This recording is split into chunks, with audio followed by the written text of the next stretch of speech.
지난주 2장의 마지막 말씀 10절에 보면 여호와께서 물고기에게 명령하여 요나를 육지에 토해내게 하셨습니다.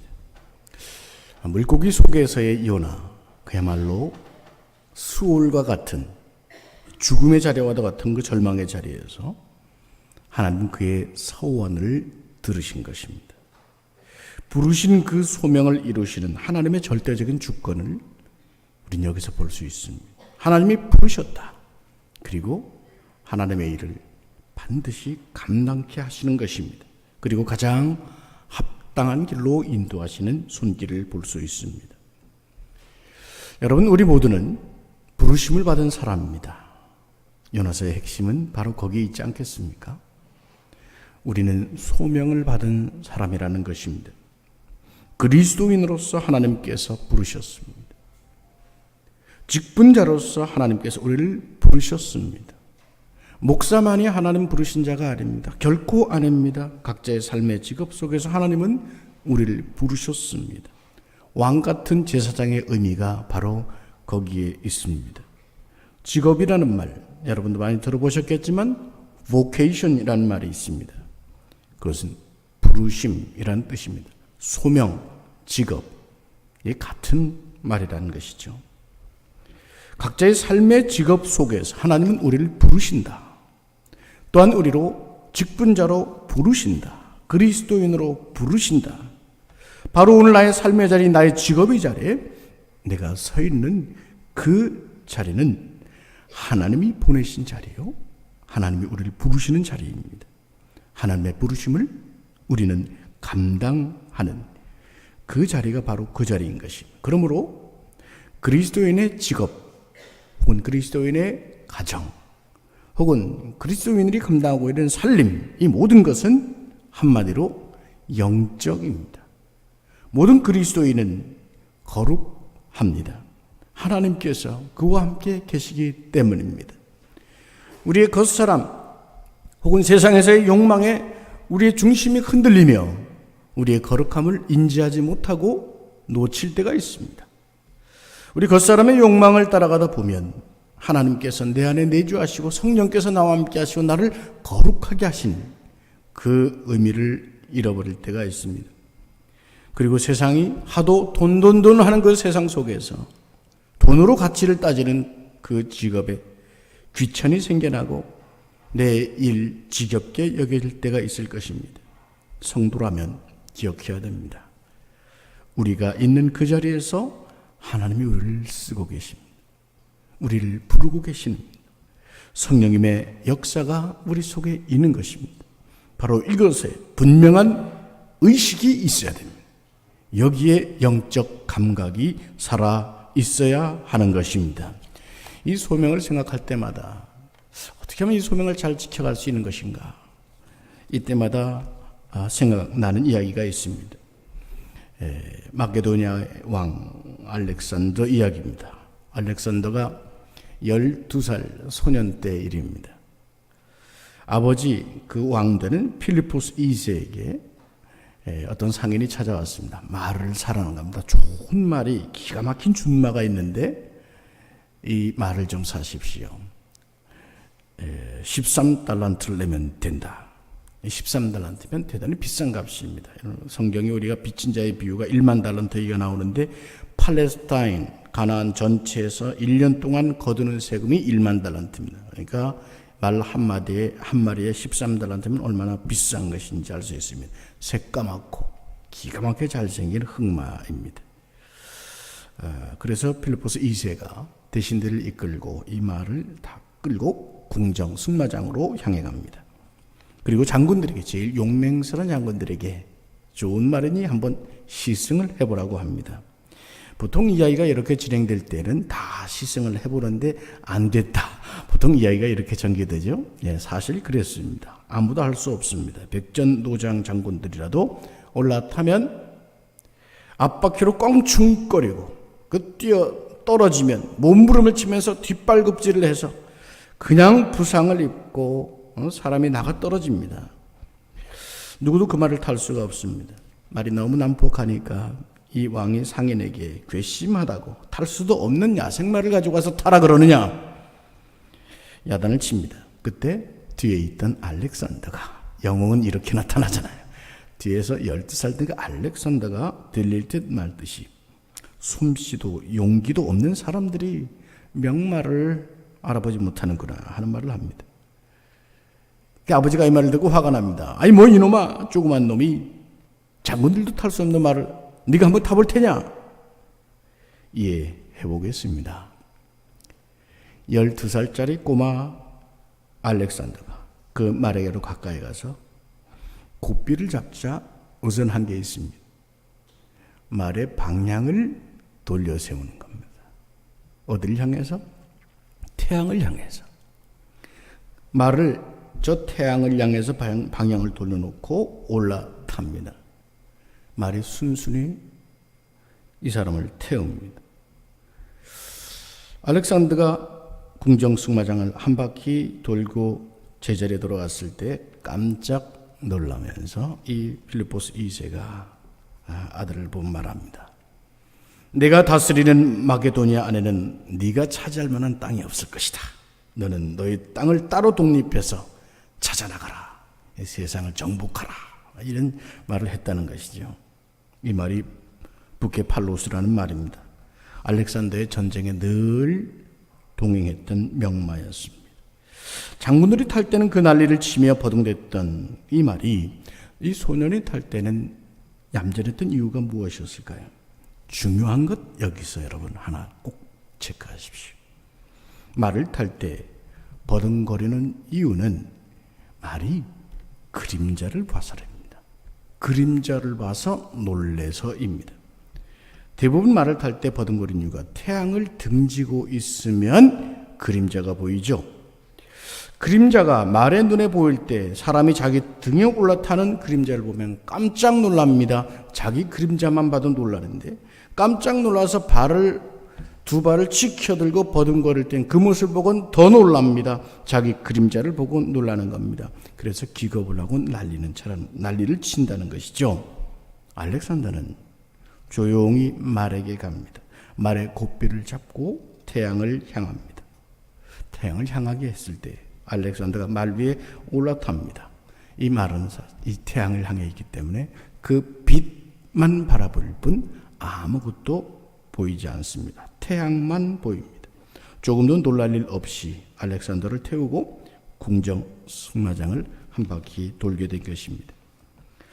우리가 알고 있고 부여잡고 있는 그 무엇도 우리의 의가 될 수 없습니다. 우리는 부르심을 받은 자로서 하나님 앞에 서 있는 사람이기 때문입니다. 부르심을 입었다 하는 것은 하나님의 손 안에 있다는 것이요 하나님의 은혜 안에 있다는 것입니다. 오늘 우리 찬양대가 노래한 것처럼 은혜 아니면 감당할 수 없는 일들입니다. 자기의 의를 바라보거나 그것을 자기의 능력과 경험을 부여잡고 있게 되면 중요한 것 하나님을 등지게 됩니다. 빛이신 하나님께 등진다면 우리는 그림자를 바라볼 수밖에 없게 됩니다. 그리고 그 그림자에 놀라고 버둥대게 되며 편안치 못합니다. 평강을 잃어버리게 되는 것입니다. 자신의 그림자에 눈이 멀어서 말입니다. 우리는 본래 하나님을 바라보도록 지었기 때문에 하나님을 바라보지 않고 피조물 중에 무언가를 바라보거나 나 자신을 바라본다면 반드시 하나님을 등지게 되어 있습니다. 어떠하든 하나님을 바라봐야 됩니다. 하나님을 등질 때 염려가 찾아옵니다. 근심이 찾아옵니다. 또한 자기 의가 나타나서 동분서주하게 됩니다. 그 모든 것이 자신의 그림자를 바라보는 이유입니다. 요나는 하나님을 떠났습니다. 하나님을 등졌습니다.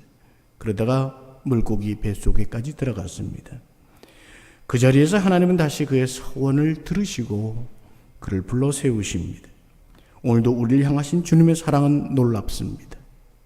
우리 영혼을 향하여 부르시는 하나님의 사랑, 또한 그 사람을 향하여 우리를 향하여 바라시는 하나님의 거룩한 뜻, 이것은 우리가 주님을 바라볼 때입니다.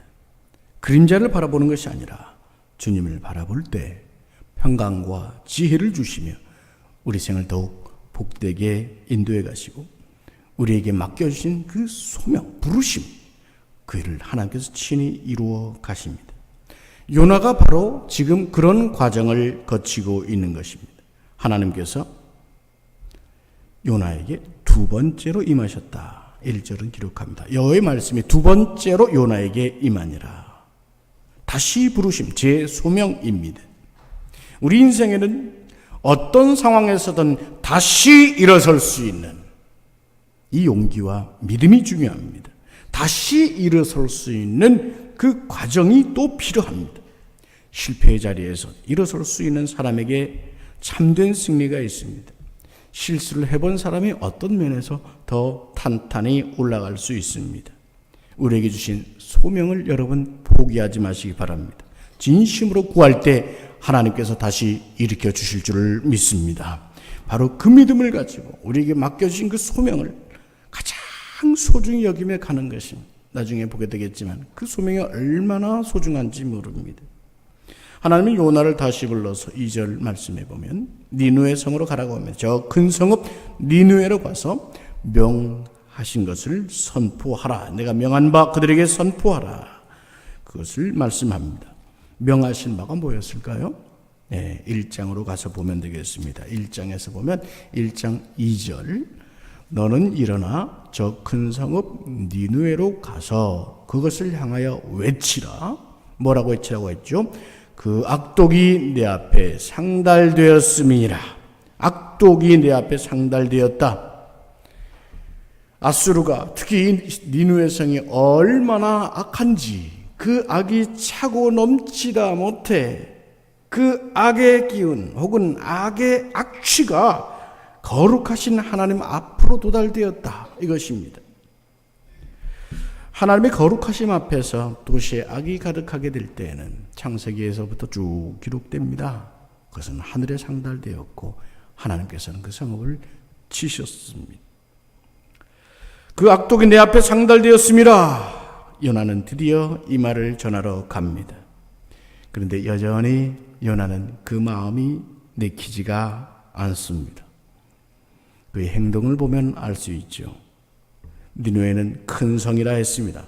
3장 3절로 다시 돌아와서 보면 니누에는 사흘 동안 걸을 만큼 하나님 앞에 큰 성읍이었다.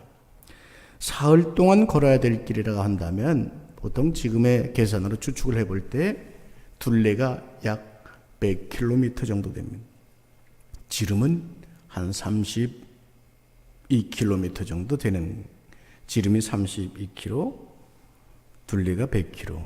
근데 여기서 재미나게 볼 수 있는 것이 하나 있습니다. 흥미롭게 볼 수 있는 것은 사흘 동안 걸을 만큼 큰 성이라고 했는데 4절 말씀해 보면 요나가 그 성읍에 들어가서 얼마 동안 다니며 하루 동안 다니며 외쳤다고 했습니다. 하루 동안 다니면서 외치는데 선포의 내용도 뭔가 다릅니다. 어딘가 하나님이 명하신 것과는 좀 달라 보입니다. 악독이 하나님 앞에 상달되었다. 이것이 하나님이 명하신 바 선포의 내용인데 지금 요나는 40일이 지나면 니느웨가 무너질 것이다 라고 외치고 있습니다. 하나님의 뜻은 하나님 앞으로 이 백성이 돌아오도록 선포하는 것이었을 텐데 너희는 이제 다 죽었다. 무너지게 됐다. 라고 심판을 선포하고 있습니다. 한마디로 아주 무성의하게 하나님의 말씀을 전하고 있습니다. 사흘길이 아니라 하루길 했다는 것은 바로 아까 말씀드린 대로 지름길 한번 지나가면서 외쳤다는 것입니다. 이 성이 무너질 것이다 하고 외쳤다는 것입니다. 분명히 이 성이 무너질 것이다 외치면서도 모든 사람들이 다 들었으면 하는 마음이 있는 것이 아니라 이 성이 무너질 것이다 못 들었으면 말고 이런 식의 무성의한 선포였습니다. 그런데 놀라운 일이 벌어집니다. 요나의 입장에서는 놀라운 일이 벌어지고 말았다고 해야 정확할 것입니다. 이 니느웨 성 사람들이 그만 회개하고 만 것입니다. 5절 말씀해 보면 니느웨 사람들이 하나님을 믿고 금식을 선포했다고 했습니다. 높고 낮은 자를 막론하고 굵은 배 옷을 입었다고 했습니다. 6절 말씀 다 같이 한번 읽어보실까요? 시작.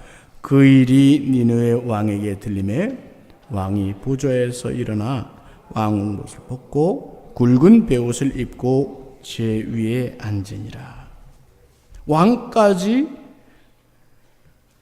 이 성이 멸망할 것이다, 무너질 것이다 하는 그 말을 듣고 왕복을 벗었다고 했습니다. 굵은 베옷을 입었다고 했습니다. 굵은 베옷이란 한마디로 상복입니다. 우리도 굵은 삼베옷을 입지 않습니까? 장례식 때 과거에 입었죠. 상복을 입고 죽음을 맞이하듯이 슬퍼하고 있다고 하는 것입니다. 제 위에 앉았다고 했습니다. 참여하는 심령으로 모든 좋은 자리, 편안한 자리를 떠나서 타다 남은 저 티끌과 같은 제 위에 처참한 모습으로 앉아 있는 것입니다. 회개의 모습을 뜻합니다. 왕은 조서를 내려서 사람이든 짐승에게까지 소떼 양떼에게까지 금식하도록 선포합니다. 거국적인 회개의 사건입니다.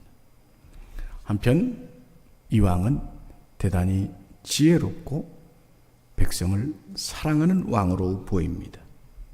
백성들의 여론을 진지하게 듣는 왕이요, 백성들이 지금 생각하는 바를, 그들이 느끼고 있는 위기감을 함께 느끼는 왕이요, 또 운명 공동체로서의 그 리더, 그 역할을 감당해내고 있습니다. 여기에 금식은 물도 마시지 않는 금식이라고 했습니다. 여러분 근래에 금식들을 많이 하십니까? 금식의 기도는 우리의 영혼을 맑게 합니다. 우리가 잃어버린 것이, 우리 한국교회가 잃어버린 것이 눈물과 금식인 것 같습니다. 하나님 앞에 우리의 생명을 내어놓고 겸비하여 낮고 낮은 자세로 하나님께 기도하는 그 기도가 오늘 우리에게 필요한 시대인 것입니다. 생명을 건 금식, 물도 마시지 않는다고 하는 것은 생명을 건 것입니다. 여러분, 사람이 음식을 마시지 않으면 그래도 몇 개월까지 살 수 있습니다. 물만 먹으면. 근데 물을 안 먹으면 단 며칠도 버텨낼 수가 없죠. 그만큼 간절한 마음으로 생명을 걸고 금식을 했다는 것이죠. 그러면서 8절 말씀에 보면 각기 악한 길과 손으로 행한 강포에서 떠날 것이라 합니다. 여러분, 당시에 아수르가 이렇게 겸비한 상태로 이렇게 지금 회개를 하고 있는데, 본래 아수르가 대단히 잔인한 민족입니다. 그러면 역사 속에 기록에 보면 특히 아모스에도 기록이 됩니다. 1장, 2장에 기록이 되는데, 이 아수르가 얼마나 잔혹한 민족이었는지 이 아모스의 기록에 의하면 처참한 일을 벌이고 어린 아이를 벤 여인의 배를 가르고 이런 표현들도 나옵니다. 오죽하면 이 북쪽 왕국 이스라엘을 완전히 말살시켜 버립니까? 예? 그들에게 억지로 그를 다 데려오고 혹은 그 결혼을 억지로 하게 해서 그 이스라엘 여인들의 정결성을 말살시켜 버린 겁니다. 그래서 아수르인들과 이스라엘 여인들 사이에 태어난 자녀들, 그 후손들은 더 이상 이스라엘 사람이 아닙니다. 뭐라고 불렀죠? 사마리아인으로 불렀단 말입니다. 참으로 처참한 일을 벌입니다. 근데 바로 이때 강포를 떠날 것이라 하는 그 회개의 선포가 바로 그런 것을 뜻했다고 합니다. 이웃 나라들에 대해서 무참하고 잔인하게 대했던 그 일도 회개하고, 또 상복을 입고 악한 길 손으로 행한 것, 이걸 다 떠나서 생명을 걸고 금식하는 그 모습이 이 아수르에서 이 니느웨 성에서 벌어지고 있다는 것입니다. 그러자 9절 말씀 다 같이 읽어보실까요? 10절 말씀 다 같이 한번 읽어 시작. 하나님이 그들이 행한 것 곧 악한 길에서 돌이켜 떠난 것을 보시고 말씀하신 재앙을 내리지 아니하시니라. 아멘. 하나님께 부르짖고 악한 길을 떠나고 손에 강포를 떠나며 회개하고 돌이킬 때 하나님께서 재앙을 내리지 않으셨다 말씀합니다. 자, 아름다운 이야기 아닙니까? 니느웨 성이 회개했습니다. 그래서 하나님께로 돌아왔고 그들도 하나님을 믿었다고 했습니다. 금식을 선포하며 하나님께서 그들에게 재앙을 내리지 않으셨다. 네, 아름다운 이야기 아니에요? 네, 어떠세요? 요나는 이것이 싫었습니다. 대단히 싫었습니다. 지난 시간에도 읽었지만 4장 2절 말씀에 보면 내 그럴 줄 알았습니다. 하나님 이거예요. 이렇게 재앙을 돌이키실 줄 제가 알았습니다.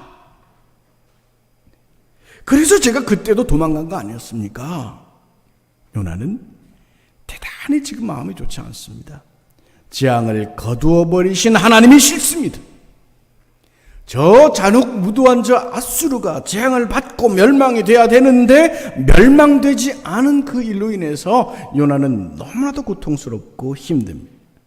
나중에는 차라리 제 생명을 거두십시오. 이런 꼴 제가 보기 싫습니다. 제 생명을 거두십시오. 이렇게까지 얘기합니다. 혹시 여러분 우리들의 인생 속에는 그런 경험이 없으셨습니까?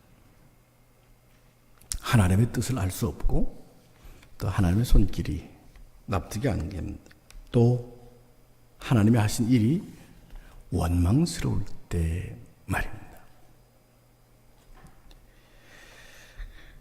오래전에 영화 중에 밀양이라는 영화가 있었습니다.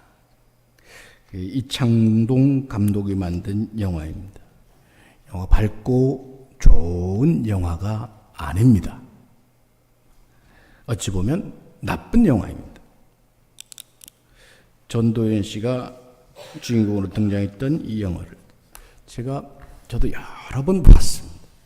왜냐하면 그 내용을 보면서 이거 신학적 규명을 위해서 내가 이걸 많이 봐야겠다. 이 전도연 씨가 홀로 된 여인입니다. 젊은 여인인데 한 10살 가량 된 남자아이 하나를 두고 이제 밀양으로 내려옵니다. 그야말로 금지옥엽 귀한 아들입니다. 남편을 먼저 떠나보냈으니 이 아들 하나 보면서 살아야 됩니다. 음악 학원을 하면서 밀양이라는 곳에 그 시골에서 이제 새로 삶을 시작하겠다고 내려온 것입니다.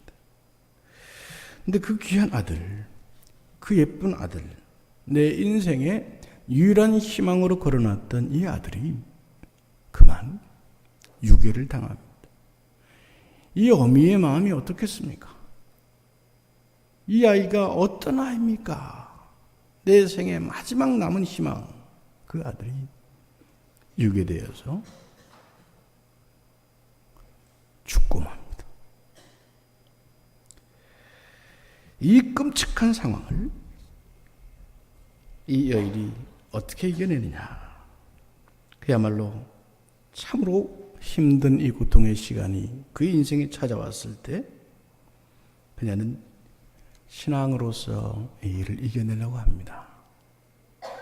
신앙생활을 하면서 그 마음에 치유를 받고 평안을 누리고 그리고 생명길에서 힘을 얻으려고 노력을 많이 합니다.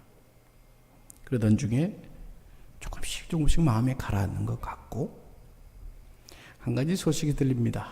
우여곡절 끝에 그 범인이 잡혔다는 겁니다. 여러분도 저도 신앙생활을 하면서 듣게 되는 말씀이 뭡니까?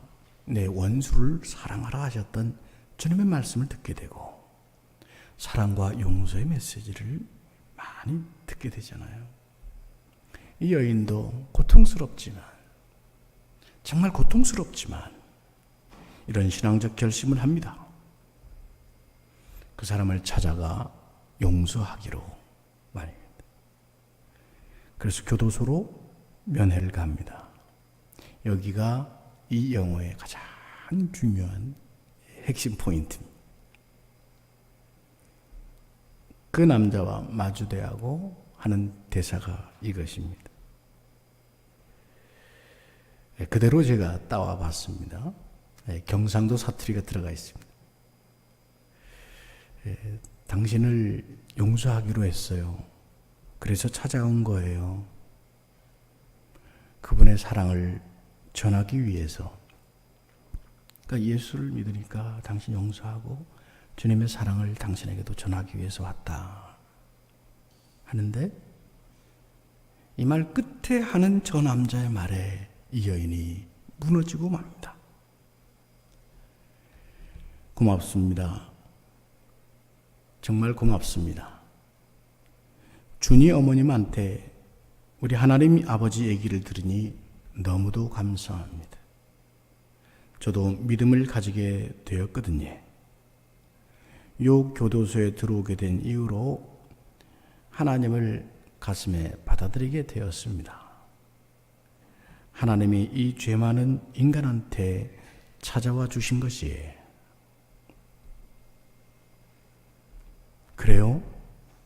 하나님을 알게 됐다니 다행이네요. 감사하지요. 정말로 감사하지요.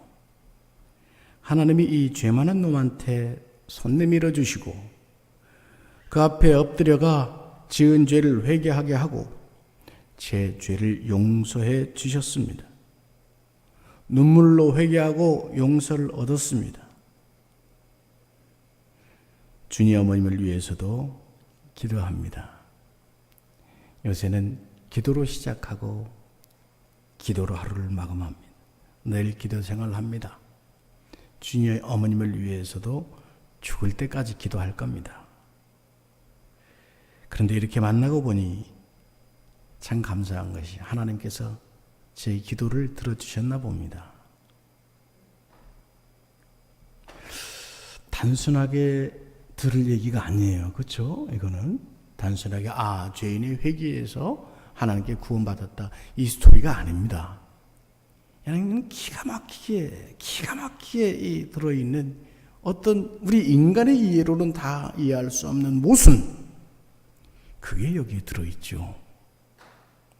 바로 이 대사를 들을 때 우리 심정이 바로 그 요나와 같지 않을까요? 내 마음과 심정으로는 솔직히 용서가 안 됩니다. 내 평생에 죽을 때까지 저주를 하고 저주의 기도를 하면서 살아도 모자랄 저 죄인이 누구 마음대로 회개를 했어? 나는 저 사람한테 한 번도 죄송하다, 잘못했다, 회개의 말을 들은 적 없어. 근데 저 죄인 스스로 하나님 만났다고 회개를 했고 용서를 받고 평안을 받았다고? 그로 인해서 이 여인은 정신병에 걸리고 하나님께도 가진 반항의 행동들을 보입니다. 결론도 없이 이 영화는 끝을 맺으면서 우리 그리스도인들에게 심각한 도전을 줍니다. 물론 제게 아주 심각한 도전을 주었습니다. 이창동 감독, 이 사람은 크리스찬이 아닙니다. 그래서 이런 영화를 만들어낸 것 같고, 또 우리 그리스도인들 혹은 기독교에 대해서 뭔가 냉소적인, 이런 종교가 너희 종교냐, 이렇게 이루어지는 기독교의 가치관인 이것이 너희 것이냐 하고 도전해주는 듯합니다. 그러나 그런 영화를 볼 때 혹은 이런 스토리를 대할 때 사실은 우리 주변에 믿음의 사람들에게, 특히 부르심을 입은 사람들에게 이게 많이 있단 말입니다. 우리의 생각으로는 다 이해할 수 없는 모순 말입니다. 오늘도 우리가 우리 이해로는 도무지 알 수 없는 그런 모순을 만날 때 너무 고통스러울 수 있지만 큰 고통의 시간을 경험하게 하시는 그 하나님을 한번 생각해 볼 수 있지 않을까요? 도무지 이해가 안 되는 이 아픔, 이 고통, 왜 이것을 내게 경험하게 하십니까? 하나님은 그것을 통하여 우리에게 더 큰 복을 주시고자 하십니다. 그 과정을 거쳐가며 우리를 향해 은밀히 말씀하시는 하나님의 마음을 깨달아갈 수 있도록 은혜를 주십니다. 그리고 이 모든 고통, 참을 수 없었던 인내, 도무지 이해할 수 없었던, 그래서 정신줄까지 놔버렸던 이 여인의 일이 사실이라면 그 결국도, 그 인생의 결국도 하나님의 은혜 안에서 선한 길로 인도가 되는 것입니다. 여기에서 우리 소명자에게 하나님이 왜 이런 어려움을 주셨는가?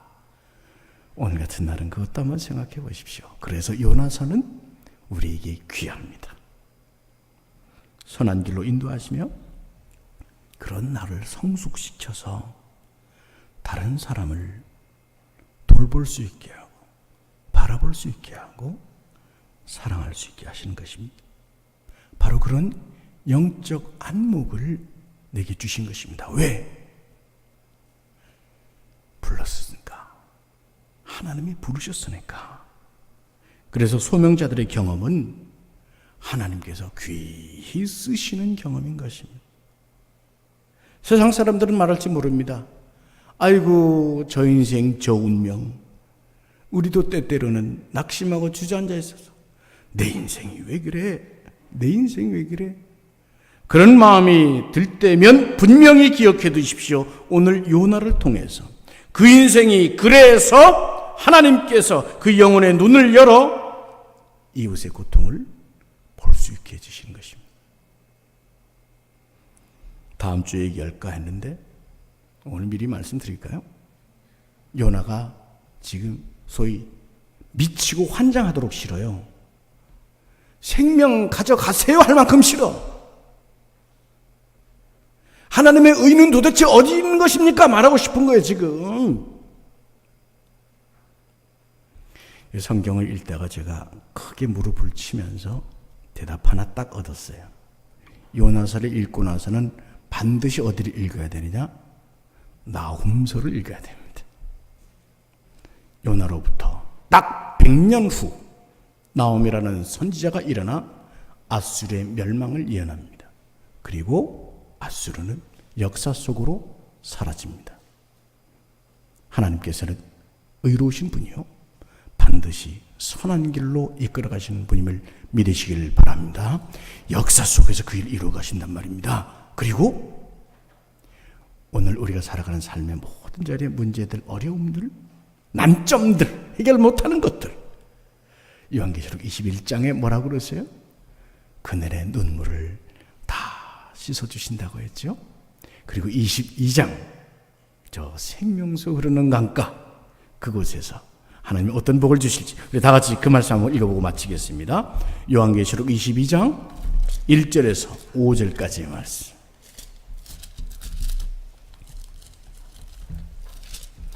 다 같이 한 목소리 읽어보실까요? 네, 422페이지네요. 요한계시록 22장 1절부터 5절까지입니다. 함께 봅시다. 또 그가 수정같이 맑은 생명수의 강을 내게 보이니 하나님과 및 어린 양의 보좌로부터 나와서 길 가운데로 흐르더라. 강 좌우에 생명나무가 있어 12가지 열매를 맺되 달마다 그 열매를 맺고 그 나무 잎사귀들은 만국을 치료하기 위하여 있더라. 다시 저주가 없으며 하나님과 그 어린 양의 보좌가 그 가운데에 있으리니 그의 종들이 그를 섬기며 그의 얼굴을 볼 터이요 그의 이름도 그들의 이마에 있으리라. 다시 밤이 없겠고 등불과 햇빛이 있을 데 없으니 이는 주 하나님이 그들에게 비추심이라. 그들이 세세토록 왕노릇하리로다. 아멘. 세세토록 왕노릇하리로다. 왕 될 사람은 모름지기 그릇이 커야 됩니다. 그렇죠? 우리 하나님께서 여러분 그릇을 키워가고 계신 줄 믿으시고 오늘도 주 안에서 주시는 진리와 사랑, 선한 길로 이끌어 가시는 성령님의 역사 앞에 아멘 순종이 있고 찬양이 있기를 주님의 이름으로 축원합니다. 우리 다 같이 우리 함께 부르는 찬송 주님 나를 부르셨으니 오늘도 함께 하십니다. 1절, 2절 하시고 3절은 다 같이 일어나서 함께 부르겠습니다. 주님 나를 부르셨으니